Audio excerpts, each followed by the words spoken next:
দ্বাদশ শ্রেণীর সেমিস্টার 4-এর বাংলায় একটি নাটক আছে যার নাম নানা রঙের দিন।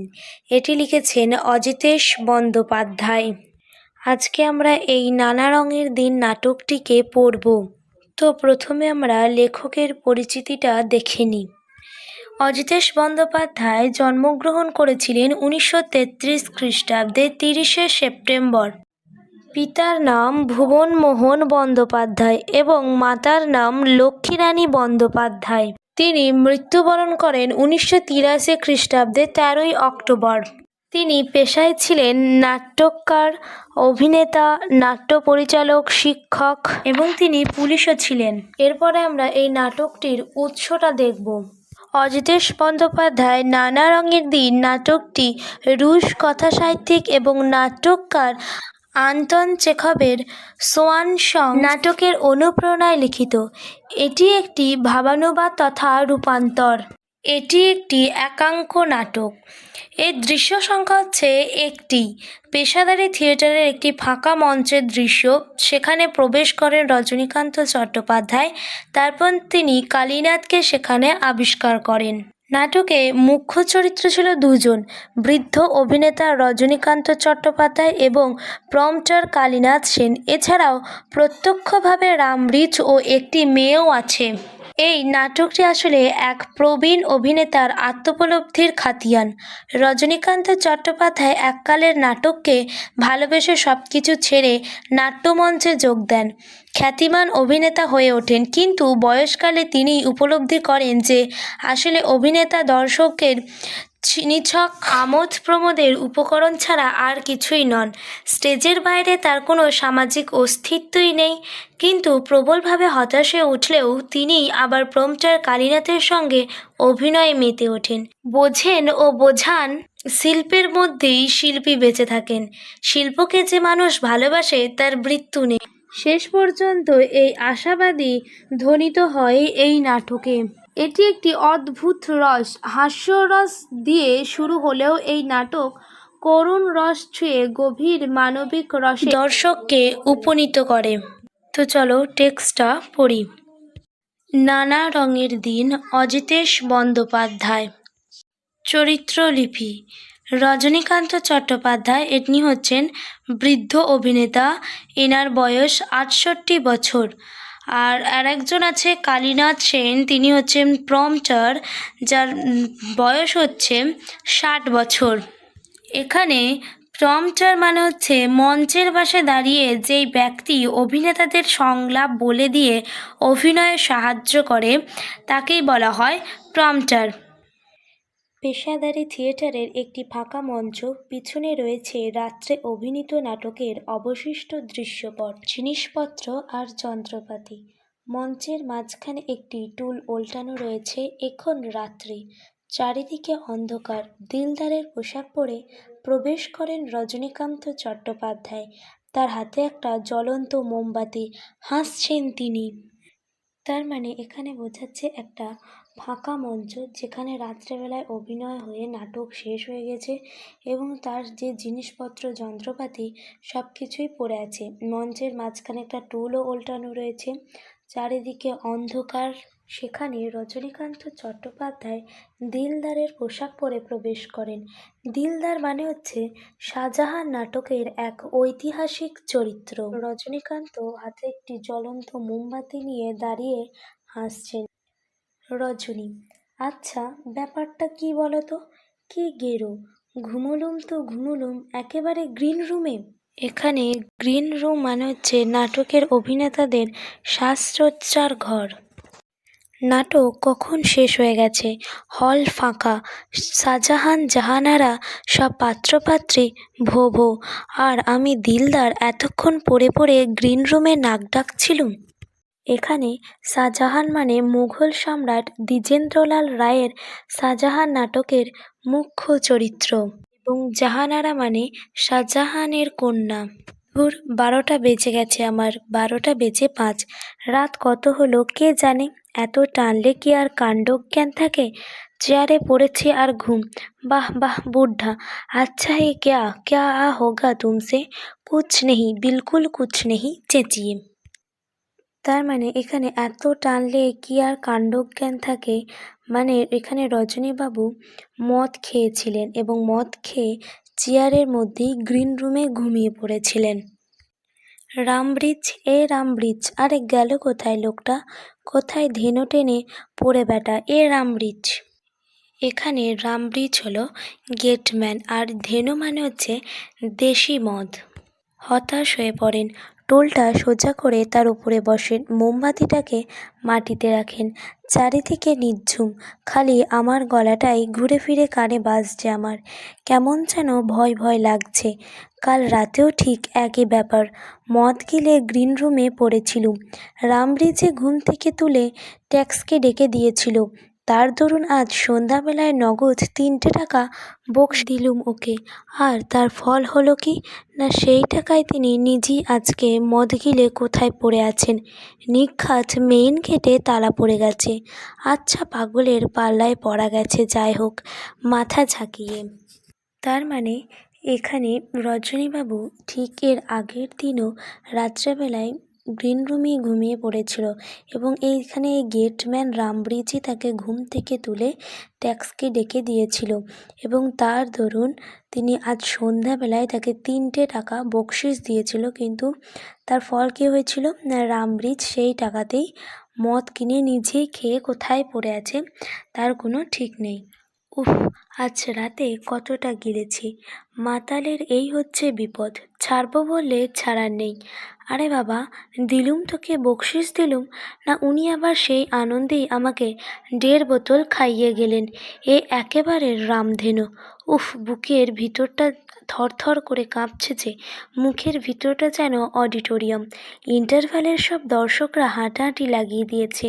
উফ, জিভটা টানছে কি রে বাবা, একটু থামেন। এখানে অডিটোরিয়াম মানে হচ্ছে প্রেক্ষাগৃহ আর ইন্টারভ্যালে মানে হচ্ছে নাটকের মাঝখানে বিশ্রামের সময়। এখানে রজনীবাবু যে রামব্রিজকে বকশিস দিয়েছিল, সেই টাকায় রামব্রিজ মদ কিনে রজনীবাবুকে 1.5 বোতল খাইয়ে গিয়েছিলেন এবং রজনীবাবুর মনে হচ্ছিল তখন মুখের ভিতরটা যেন অডিটোরিয়াম, ইন্টারভ্যালের সব দর্শকরা যেন হাঁটাহাঁটি লাগিয়ে দিয়েছে, তার জিভটা যেন কি ভিতর দিকে টানছে। অকারণে বাবা। কেউ যদি বলে রজনীবাবু অনেক তো বয়স হলো, এবার মদ খাওয়াটা ছাড়ুন, কোনো জবাব আছে? উফু, রোজ দিন যায়, সন্ধে হয় আর মদ খায়। ওহ ভগবান, শিরদাঁড়াটা গেল, বুকটা কি ভীষণ কাঁপছে। মনে হচ্ছে যেন রজনীবাবু ভাই, শরীরটার দিকে একটু নজর দিন। আর কি এই বয়সে এত সয়? কত বুড়ো হয়েছেন ভাবুন দেখিনি। থামেন, হ্যাঁ বুড়ো হয়েছেন বই কি রজনীবাবু। 68টা বছর কি নেহাত কম বয়স? ছোকরাদের মতো ঢং ঢং করতে পারেন, লম্বা চওড়া চেহারাটাও আছে। আরও চালিয়ে দেবেন কিছুদিন, লম্বা লম্বা চুলে ডেইলি হাফশেষে কলম লাগিয়ে যেরকম ইয়ার্কি টিয়ার্কি মারেন, তাতে বয়সটা ঠিক বোঝা যায় না। কিন্তু যা গেল সে কি আর ফিরবে? 68টা বছর এক পা করে এগিয়ে চলেছে মৃত্যুর দিকে। আর জীবনে ভোর নেই, সকাল নেই, দুপুর নেই, সন্ধেও ফুরিয়েছে। এখন শুধু মাঝরাত্রের অপেক্ষা। এখানেই গল্প শেষ। এরপর রজনীবাবু এসে বললেন, আমি লাস্ট সিনে প্লে করব না ভাই, আমাকে ছেড়ে দিন। কিন্তু কার্টেন উঠবেই, শ্মশান ঘাট, পরিচিত বন্ধু বান্ধব, ওপারের দুধ, উইংস রেডি। একটু থামেন, সামনের দিকে তাকান, হলের শেষ প্রান্তে। এখানে রজনীবাবু নিজেই নিজেকে প্রশ্ন করছে, বলছেন কেউ যদি ওনাকে বলেন যে মদটা ছাড়ুন, তাহলে তার কি কোনো জবাব আছে? তিনি প্রত্যেক দিনই মদ খান। তিনি তার বয়স ঢাকার জন্য তিনি তার লম্বা লম্বা চুলে ডেলি হাফশিশি করে কলম লাগায়, সবার সাথে ইয়ার্কি টিয়ার্কি মারেন। তাতে কি তার বয়স বোঝা যাবে না? যা গেছে তা চলে গেছে। আর জীবনে ভোর নেই, সকাল নেই, দুপুর নেই, সন্ধেও ফুরিয়েছে। মানে তার জীবনের প্রত্যেকটি ধাপ এগিয়ে চলে গেছে। শৈশব, কৈশোর সবই জীবনে পেরিয়ে এসেছেন। এখন শুধু মাঝরাত্রের অপেক্ষা। তার মানে তার শুধু এখন মৃত্যুর অপেক্ষা। তখন রজনীবাবু বলছেন, আমি লাস্ট সিনে প্লে করব না ভাই, আমাকে ছেড়ে দিন। কিন্তু কার্টেন মানে হচ্ছে পর্দা উঠবেই। এখানে শ্মশান ঘাট, পরিচিত বন্ধুবান্ধব, ওপারের দূত উইংস রেডি। মানে ওপারের দূত মানে হচ্ছে যমদূত যেন তাকে নেওয়ার জন্য দাঁড়িয়েই আছে। এখানে উইংস মানে নাটকের মঞ্চের দুই পাশে অভিনেতাদের মঞ্চে প্রবেশের আগে দাঁড়াবার ও মঞ্চ থেকে বের হওয়ার জায়গা। জানেন রজনীবাবু, এই ৪৫ বছর থিয়েটারের জীবনে এই প্রথম মাঝরাতে একা, একেবারে একা স্টেজে দাঁড়িয়ে আছি। জীবনে প্রথম। কেন জানেন? এই হচ্ছে সবই মাতালের কারবার। ফুটলাইটের কাছে যান। এখানে ফুটলাইট মানে নাটকে ব্যবহৃত এক ধরনের আলো, অভিনেতাকে অভিনয়ের সময় অনুসরণ করে। সামনেটা কিছু দেখা যায় না, ওই দূরে তো ব্যালকনি না? ফার্স্ট বক্সটাও দেখতে পাচ্ছি এখন, ওই তো সেকেন্ড, থার্ড, ফোর্থ বক্সটাও।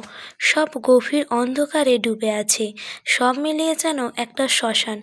যেন ওর দেয়ালে কালো কালো অঙ্গারে লেখা আছে জীবনের শেষ কথাগুলো।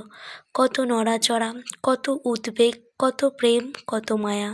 সব মিলিয়ে যেন মৃত্যুর নিঝুম ঘুমের আয়োজন করে রেখেছে কারা। ওহ, কি শান্তি! সব আছে, শুধু মানুষ নেই। সব ভুতুড়ে বাড়ির মতো খা খা করছে। মরে গেছে নাকি? শিরদাঁড়ার ভিতর দিয়ে কীরকম শিরশির করছে যেন। হঠাৎ চেঁচিয়ে, রাম ব্রিজ, রাম ব্রিজ, কাহা গেয়া রে?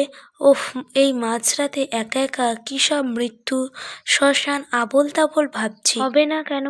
কম গিলেছি আজকে। মদটা ছেড়ে দিন রজনীবাবু, মদটা ছেড়ে দিন। বুড়ো হয়ে গেছেন, আর 2 দিন বাদেই খাটে উঠবেন মশাই।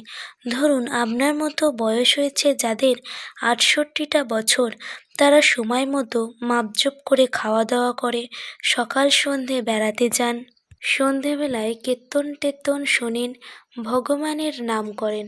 আর আপনি রজনীবাবু এসব কি করছেন মশাই? এখানে first box, second box, third box, fourth box যেগুলো বলেছে, এগুলো হচ্ছে নাটক দেখার জন্য দর্শকদের বসার বিভিন্ন জায়গা। রজনীবাবুর কাছে স্টেজটাই একটা শ্মশান হয়ে উঠেছে, যেখানে তিনি ভাবছেন দেয়ালে কালো কালো অঙ্গারে লেখা আছে তার জীবনের শেষ কথাগুলো। কত নড়াচড়া, কত উদ্বেগ, কত প্রেম, কত মায়া। তিনি এতটাই মদ খেয়েছিলেন যে সে শ্মশান, মৃত্যু এসব আবোল তাবোল ভাবছিল। তিনি নিজেকেই বলছিলেন যে মদটা ছেড়ে দিন রজনীবাবু, মদটা ছেড়ে দিন। বুড়ো হয়ে গেছেন, আর কয়দিন বাদেই খাটে উঠবেন মশাই। মানে তিনি আর কয়দিন বাদেই মরে যাবেন। এবং তার বয়সের লোকেরা এখন সময় মতো মাপজোপ করে খাওয়া দাওয়া করে, সকাল সন্ধে পার্কে বেড়াতে যান, সন্ধ্যাবেলায় কীর্তন টীর্তন শোনেন, ভগবানের নাম করেন। আর রজনীবাবু মদ খেয়ে বেড়াচ্ছে। মাঝরাতে দিলদারের পোশাক পরে পেট ভর্তি মদ গিলে এসব থিয়েটারি ভাষায় কী আবোল তাবোল বলছেন বলুন তো? কেউ শুনলে ভয় পেয়ে যাবে যে। আন্দাজ করুন দেখি, আপনার চোখগুলো দেখতে এখন কেমন লাগছে। যান যান, মেকআপ টেকআপ তুলে চুল টুল আছড়ে ভদ্র গোছের জামা কাপড় পরে বাড়ি যান দেখিনি। কী যে পাগলামি করেন! সারা রাত ধরে এসব ভাবলে হঠাৎ হার্ট ফেল করবেন যে। উইংস দিয়ে বেরিয়ে যেতে চান, এই এগিয়েছেন, অমনি দেখা গেল পরনে ময়লা পাজামা, গায়ে কালো চাদর, এলোমেলো চুল, বুড়ো কালীনাথ সেন ঢোকেন। রজনীবাবু ভয়ে চিৎকার করে পিছিয়ে যান। কে? কি চাই তোমার? কি চাই? রজনীবাবু যখন থিয়েটারি ভাষায় নিজের সাথে আবোল তাবোল বলছিলেন, যখনই তিনি উইংস দিয়ে বেরিয়ে যেতে চান, তখনই সে দেখল একজন পরনে ময়লা পাজামা পরে, গায়ে কালো চাদর নিয়ে, এলোমেলো চুল, কেউ যেন ঢুকছেন। তখনই রজনীবাবু ভয়ে চিৎকার করে পিছিয়ে যান, অর্ধেক রাগ অর্ধেক মিনতি করে। কে? কে তুমি? মঞ্চের মধ্যে যিনি ঢুকেছেন তাকে তিনি অর্ধেক রাগ অর্ধেক মিনতি করে বলেছেন, কে? কি চাই তোমার? এখানে মঞ্চে বুড়ো কালীনাথ সেন ঢুকেছিলেন, কিন্তু যেহেতু রজনীবাবু এসব শ্মশান, ভূত এসব ভাবছিলেন, তাই তেনার ভয় লেগে গিয়েছিল। যেহেতু উনি ওখানে একাই ছিলেন এবং সেখানে থাকার মতো কারোর কথাও নেই, তাই হঠাৎ তিনি কোনো লোককে দেখায় খুবই ভয় পেয়ে গিয়েছিল। এই গোটাটাই কিন্তু রজনীবাবু নিজেই ভাবছিলেন। আজকের ভিডিও এইটুকুই। পরের দিন বাকি অংশটুকু নিয়ে খুব তাড়াতাড়ি আসছি। আশা করি তোমরা প্রত্যেকেই এই নাটকটা খুব ভালো করেই বুঝে গেছো। নাটকটি থেকে গুরুত্বপূর্ণ প্রশ্নগুলোও নিয়ে খুব তাড়াতাড়ি আসছি। ভিডিওটি যদি ভালো লেগে থাকে তাহলে তোমরা কমেন্ট করো, লাইক করো এবং চ্যানেলটিকে সাবস্ক্রাইব করে দিও।